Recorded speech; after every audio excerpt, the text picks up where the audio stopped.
कि नेता खो गया है, कहीं इंसान तो नहीं हो गया है।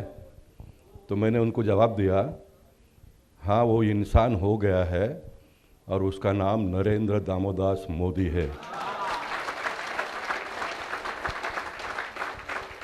और हमारे देश के प्रधानमंत्री ने कहा कि मैं प्रधान सेवक हूँ, और सेवक जो होता है वो इंसान होता है।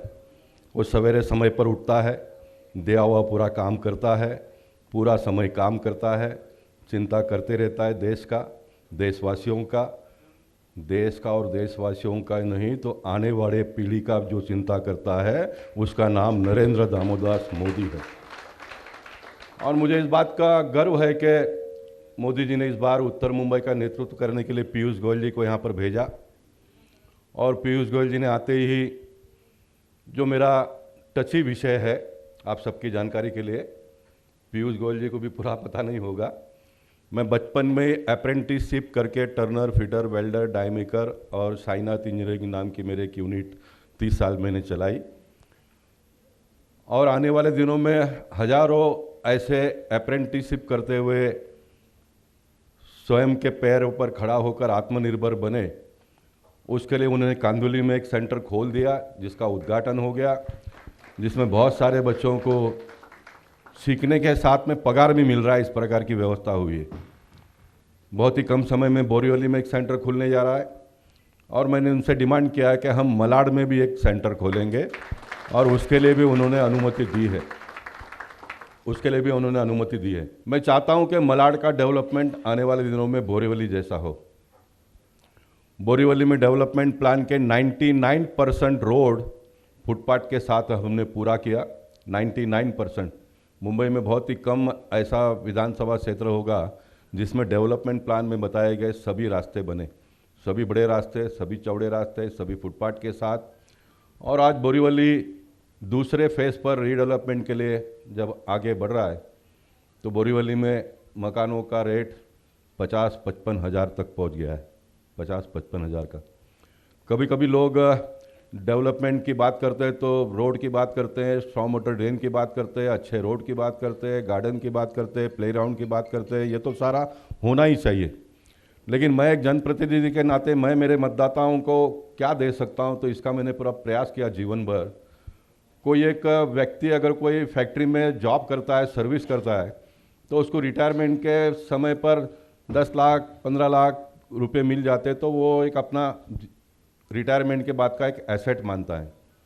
मैं मानता हूं कि मुंबई शहर में जिसके पास एक जो भी 1 रूम का फ्लैट हो, 2 रूम का फ्लैट हो, 3 रूम का फ्लैट हो, वो परिसर अगर विकसित हो जाए, वहाँ का अगर बाकी सारी व्यवस्था बहुत अच्छी तरह से हो जाए, तो ज़रा कल्पना करिए कि जो फ्लैट आपने 20 साल के पहले, 25 साल के पहले खरीदा होगा, वो आज के बदले हुए कानून जो देवेंद्र फडणवीस जी ने बहुत सारा प्रयास करके किया, जो जगह है उससे भी ज़्यादा मिलता है, और उसकी जो कीमत बढ़ी है, ये एक आपका जीवन का इतना साल आप लोगों ने काम किया, उसका रिटर्न आपको मिलेगा। ये सबसे बड़ी उपलब्धि ऐसा मैं मानता हूँ।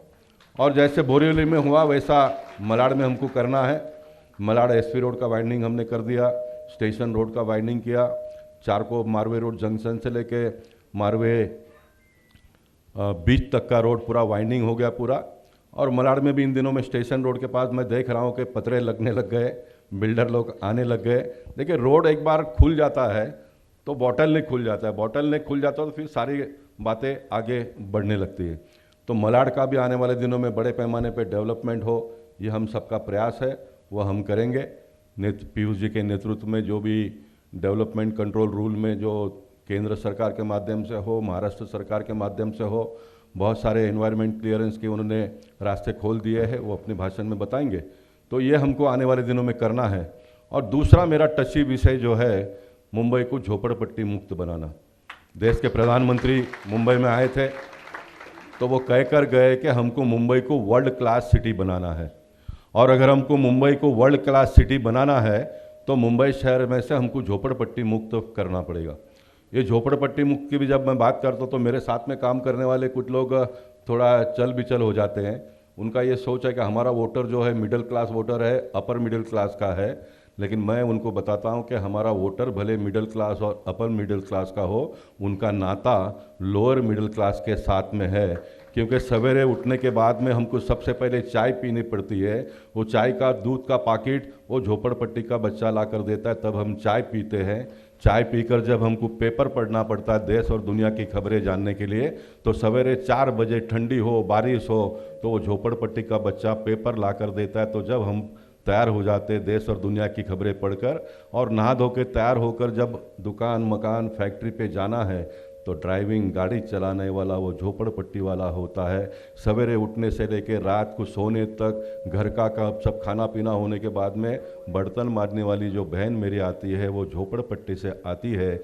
इसलिए मिडिल और अपर क्लास के लोगों का भी ये मानना है, ये सोच है, ये समझ है कि इनको एक 300 फुट का घर मिलेगा तो ये जो सर्विस देते हैं इसमें 10% सर्विस हमको अच्छा दे पाएंगे, क्योंकि वो भी एक अच्छे वातावरण में रहने लगेंगे। तो ये इसका लाभ हमको आने वाले दिनों में मिलना है। तो मुंबई को हमको झोपड़पट्टी मुक्त करना है। पीयूष गोयल जी के साथ में मैं पूरे चुनाव में जब घूम रहा था तो पीयूष गोयल जी बाकी सारे बातों को देख रहे थे, लेकिन मेरे को एक ही बात वो पूछते थे, गोपाल भाई ये झोपड़पट्टी कब बिल्डिंग में परिवर्तित होगा, ये झोपड़पट्टी वालों को घर कब मिलेगा, ये वो पूछ रहे थे। और निश्चित उन्होंने महाराष्ट्र के मुख्यमंत्री और देवेंद्र जी से बात किया होगा। इस साल के एजेंडा में महाराष्ट्र सरकार ने मुंबई शहर को झोपड़पट्टी मुक्त करने का एजेंडे के ऊपर ले लिया है। इसलिए आने वाले दिनों में बहुमंजिली इमारतें तो बड़े बड़े बनेंगे, लेकिन वो झोपड़पट्टी में रहने वाले व्यक्ति को भी एक 300 फुट का घर मिलेगा। इस प्रकार की एक अच्छी व्यवस्था हो रही है।